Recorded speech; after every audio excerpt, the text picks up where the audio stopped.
Okay, we'll call our PFC meeting for the month of November to order. And roll call, Jill is absent. She got tied up at work, so we're not sure if she can make it tonight, but she is excused. Are there any public appearances, comments, or correspondence? Yes, sir. Should I set my timer to 3 minutes? 2 minutes. 2? Okay. You know. As long as I don't get escorted out, you know, All right. because I start yelling or something. No, I and all kidding aside, you know, over the past month or two, we've had some challenging meetings initially in here and now out at Lepanto's. And I just wanted to share my appreciation to Chief and his staff. They put together a great plan. It was very clear, and we've updated it multiple times as we've evolved the process and procedures.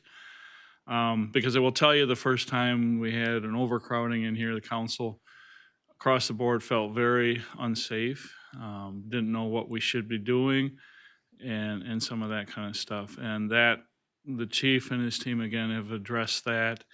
And I just want to share my and the council and mayor's appreciation for you and the team, Chief. So I appreciate that. Thank you. Appreciate the pizza too. Thank you. Thank you, Dan. The officers who gave up their off days or off time. Yeah, because we have people from all 3 shifts. Yes. Thank you, Dan. Are there any other comments or correspondence? No? Mr. Chairman, Yes, sir. I would just add to Alderman Benning's comments. We met with Melissa today, and she wanted to be sure we passed on our thanks to the chief and your team as well for the great work and professionalism at the meetings. So thank you. All right. Yeah, I think it's an understatement to say that emotions are running high at those events, and I think the chief and his department did an excellent job of controlling that. And we just, again, recognize the ability and the professionalism of our local police department. My only other comment is the Firefighters Association had their food drive on this weekend, and I won't steal our chief's comments on it, but it was well received and much appreciated by the community. Did you want to make a comment on it at this time, Joe? Yeah, this is something that we kind of threw together at the last minute. Some folks from the food pantry reached out to us and said that they were in need of some things. You know, with some of the things going on in the periphery, we figured we could figure out a way to help. So we hosted 2 food drives, a drive-up event at the firehouse on Wednesday or Thursday night. And then yesterday, we were at Piggly Wiggly on the north side of Port. Over those 2 days, we collected more than a half ton of food. 200 pounds of clothing and more than $1,000 in cash. That'll all be going to the food pantry, which they certainly can use this time of year. Very well done. Thank you. Okay, let's then move along to review of the minutes of the October 13th meeting. Is there any corrections that need to be undertaken there?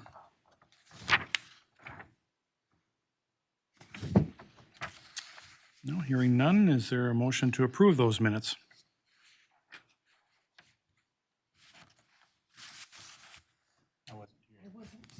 I'll move to approve them. All right.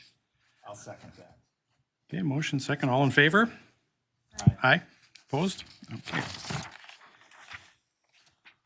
All right, then let's move along then with recognition of service anniversaries. And this month in the police department, we have Officer Tony Vitella with 10 years of service. And according to our records, fire department, there's no anniversaries this month. Okay, good to know. Okay, then let's move along to the police department's report. And we'll take a look at our October 2025 bills. Commissioners have any questions on that?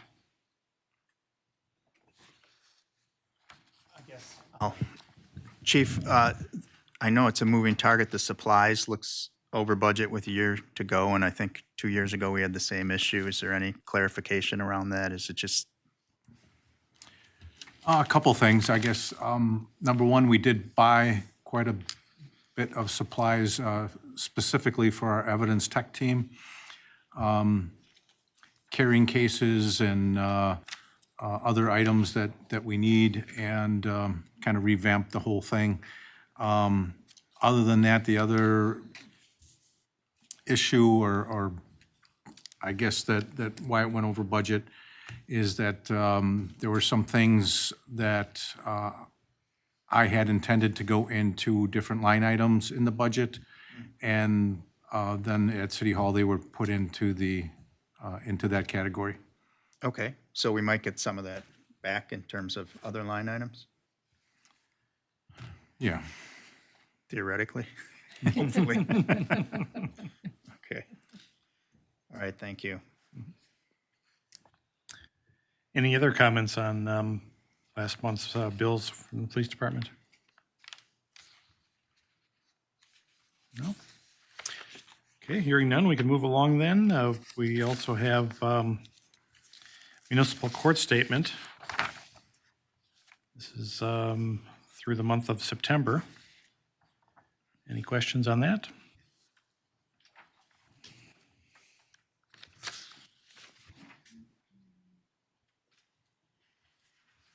Okay, hearing none, we can move along then to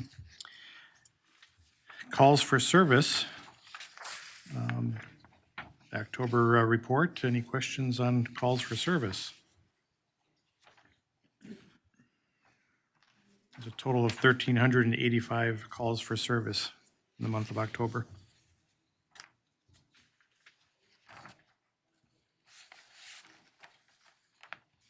Okay, no comments on that or questions? Chief, any concerns at all on that? No. And then we have the Wisconsin incident-based report.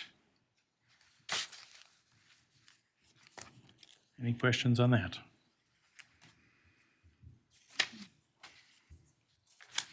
Okay, good. And then we'll move on to the chief's report for the last month. I guess the only thing I really have to add is I wanted to thank my officers and staff too for the job they've been doing with these, not only for these special meetings and having to work mandatory overtime, but just overtime in general that they've had to work because of staffing shortage. I know we just posted 13 shifts for December. So there's just, yeah, there's a lot of overtime, and when nobody volunteers, we have to assign somebody for it, and they've really been really decent about it, so I appreciate that. Yes. Good. All right, good. And anything else to report, Chief? No, that's it. Okay. Okay, then let's move over to the fire department, and let's look at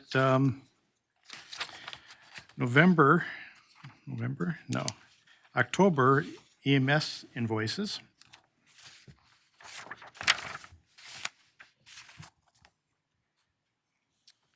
And Chief, any questions there?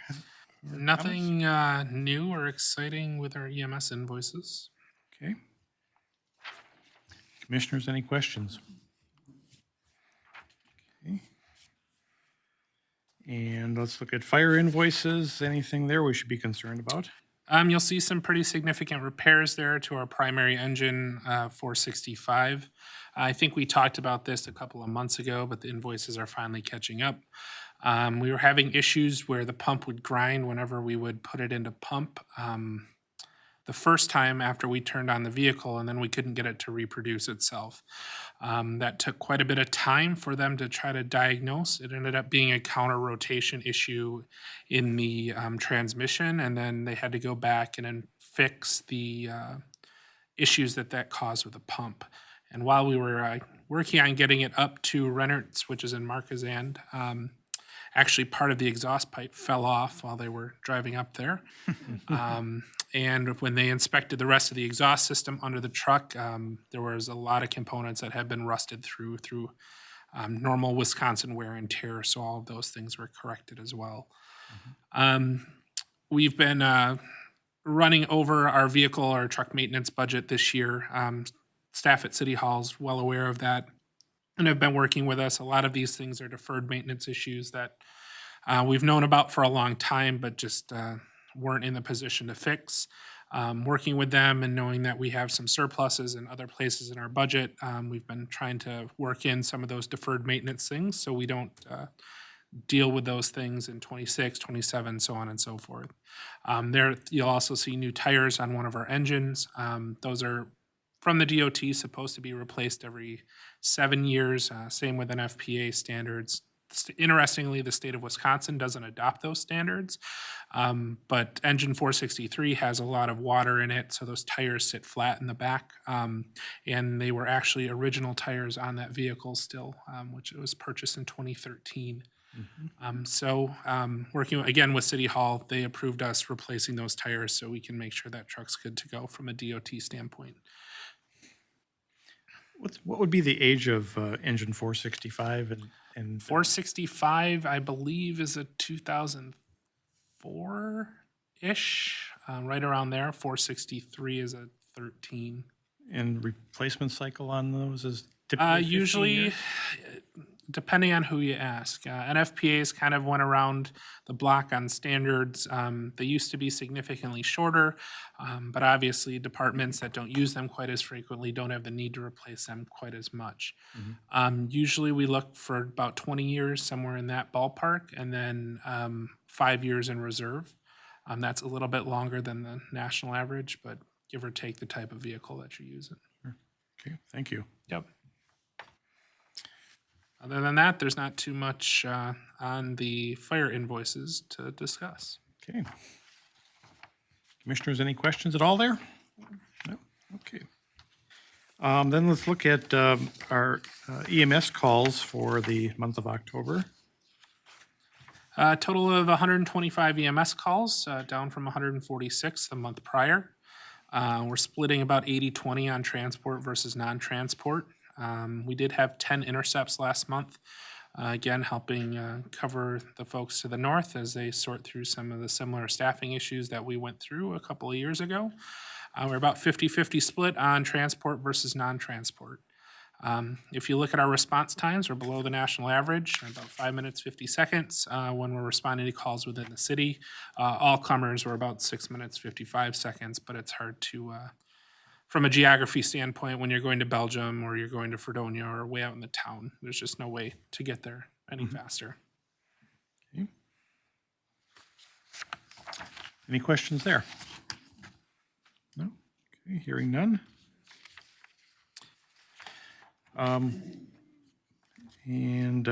Let's look at, mutual aid, none for the month. Yeah, no mutual aid request this month. We got a little bit lucky when it comes to that. We're still having some staffing gaps that we're trying to work through. But we got lucky this month and didn't overlap with times where we had second calls. Perfect. Okay. All right, and then the fire calls last month. Still another busy month for fire calls, 35. We're up from 26 last month, and we're well on track to set another department record for fire calls. Response times look good here. Within the city, we're about 5 minutes, 42 seconds, so looking good. And I see year-to-date, you have 309 fire calls already. That's a busy year. Yeah, I think we were at 320-ish last year, so we're well on our way. Sure. Quick question, Mr. Chairman. Yes. Is this a typo, or did you actually respond to Grafton in 20? Oh, where are we at here? So that Highland Point Way is the Misty Ridge subdivision. That happened to be Deputy Chief Betcher's neighbor. So he responded right from his house, right next door. So, yeah, service with a smile, right? Yeah, so, yep, nope, that's legitimate. That's an all-time record, I think, right there. Good to know. Okay, and then Chief, your report for this month? Yeah, let me just pull up my notes here. So I don't have a lot this month. First thing, I just wanted to touch base after earlier this year, we amended the city fire inspection ordinance to change from a twice a year inspection to once a year with re-inspections. I'm happy to report that we should be finishing all of the first round of inspections and a lot of the follow-up inspections by the end of this month. I think we've had a lot more compliance with some of the issues that we've had been experiencing in the past.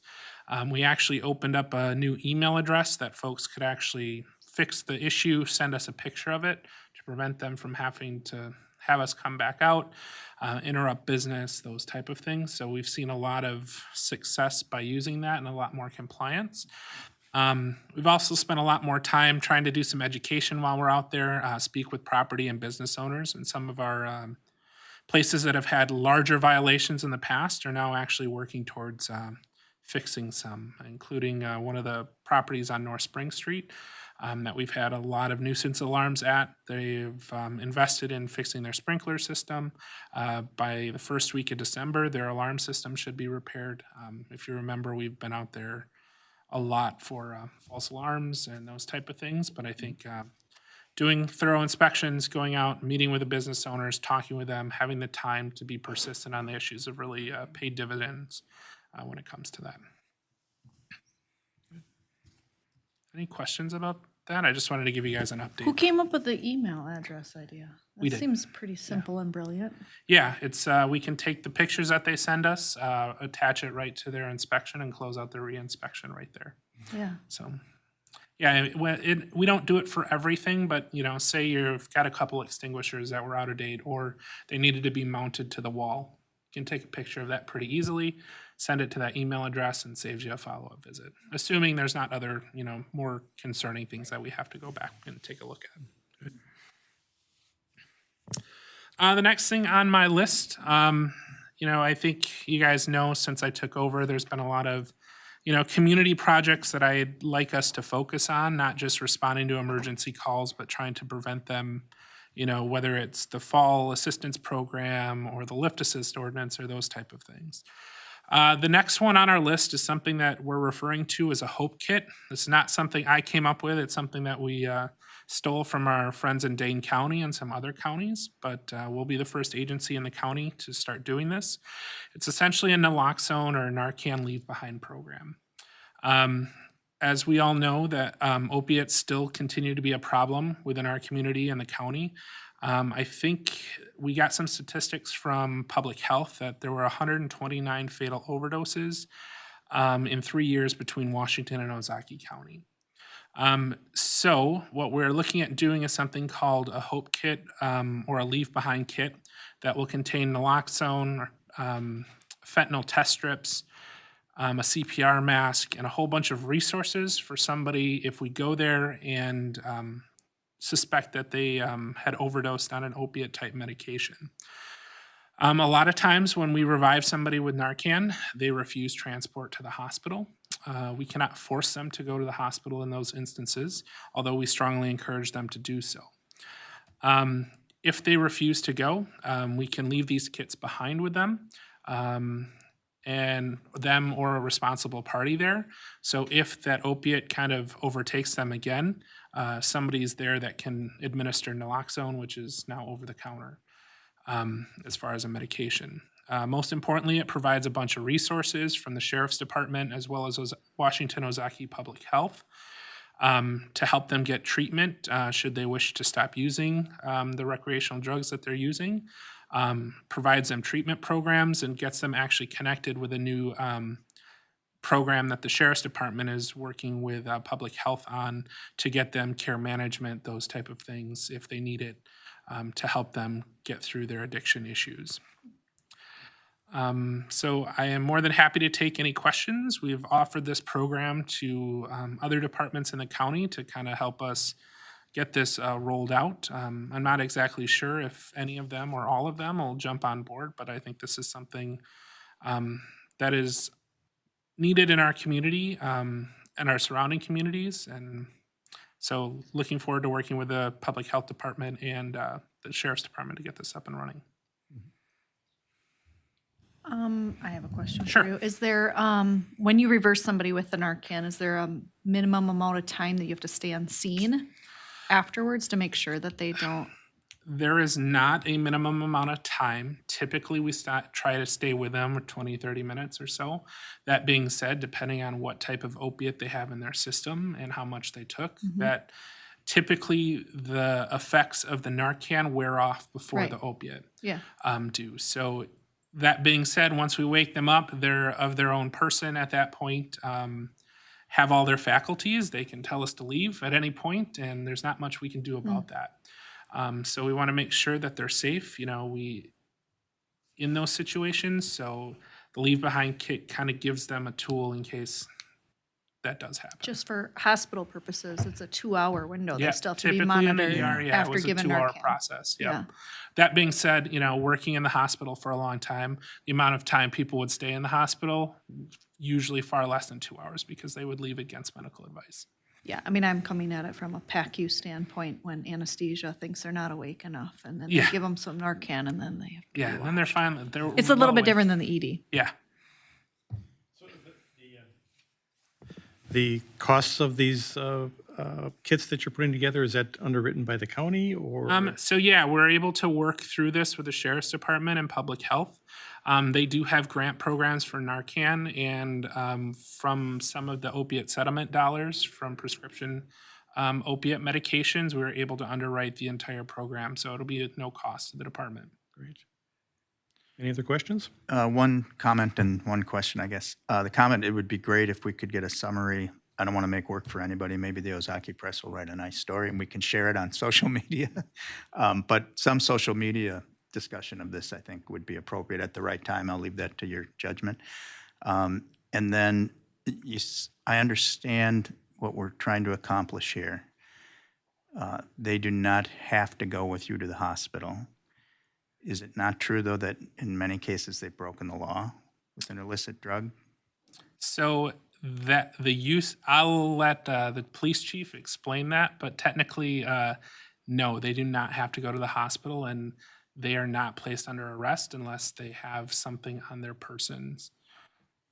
But I'll let the police chief go through the. I mean, all I want is them to be safe, don't get me wrong, but if there's a way to get them to the hospital when they, Yeah, I mean, because otherwise they use again and we're right back to where we started. I guess I can bring up, a couple cases. One that we had just recently where the person was found early in the morning and had overdosed. And there was nothing left, I guess, as far as the drugs for us to charge. And so he went to the hospital and I mean, he survived. And then I guess kind of along those same lines, we had an incident where we had a subject that overdosed in Grafton and went to the hospital. And he was then transported to the jail, and he overdosed again in the jail, and they took him again to the hospital, and he left the hospital again and came to port. And correct me if I'm wrong, Joe, I think then you guys transported him again. At that point, we did take him to the jail, and they did accept him. Because sometimes too, we run into an issue where obviously the jail is a little concerned about accepting somebody that might still have the potential to overdose. And so those are kind of the situations that we've run into. Yeah, and as much as we, encourage folks to be transported to the hospital, sometimes you're just not going to change their mind. They're not ready for treatment, just like a lot of other mental health related issues. But we also don't want to punish them by not providing them the care that they need if they choose not to go with us, you know. And so these are kind of programs that exist, you know, and we try to provide them resources to get on a, you know, a different path when they're ready. But there also has to be, you know, an internal commitment from them that they want to get better. But in the meantime, you know, we don't want them, you know, to have a fatal overdose because when we have the power to provide them resources to prevent it from happening, or they hesitate to call. Yeah. Yep. Any other questions on that? Yeah, we hope to have that up and running by January. We've had all the meetings that we need to have with the Sheriff's Department and Public Health.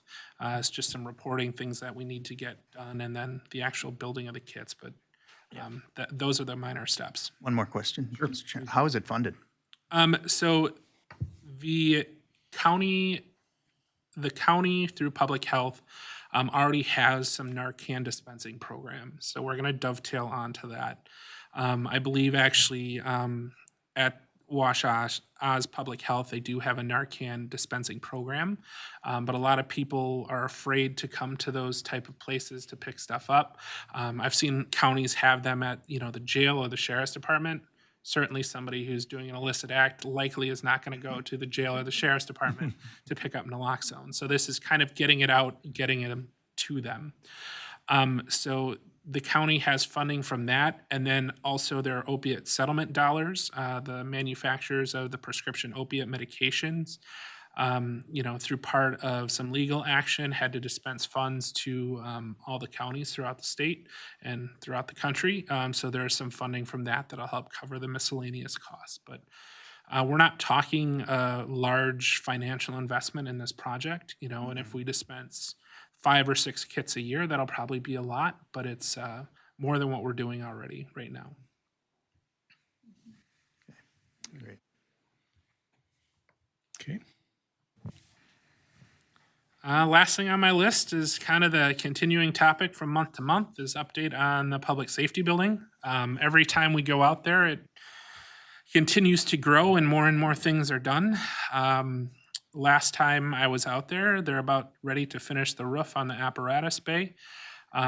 Most of the major blocking has been done. They continue to do some small kind of interior walls in the B section, which is the joint space in the fire department administrative and living areas. They're starting to do metal stud work in those areas as well. Curbing was poured on Friday or end of last week, and they're likely going to put in the first layer of asphalt here in preparations for winter here this week.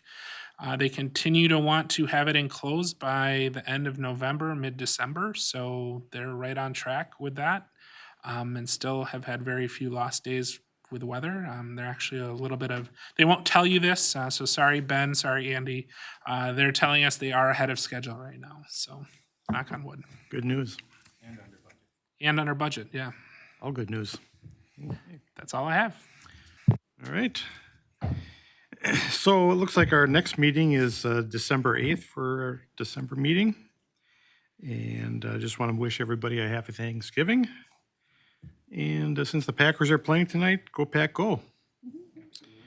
And is there, One more comment? yes, Mr. Chairman. one more comment? As long as Alderman Benning is here, thank you for your work on the budget. It's a very, very tough year, and we appreciate the city's support and the wide open, sometimes heated dialogue. But it all came out very well, so thank you. Very good. All right. Anything else we need to discuss? No, is there a motion to adjourn then? I'll make that motion. All right, is there a second? All in favor? Aye. Aye.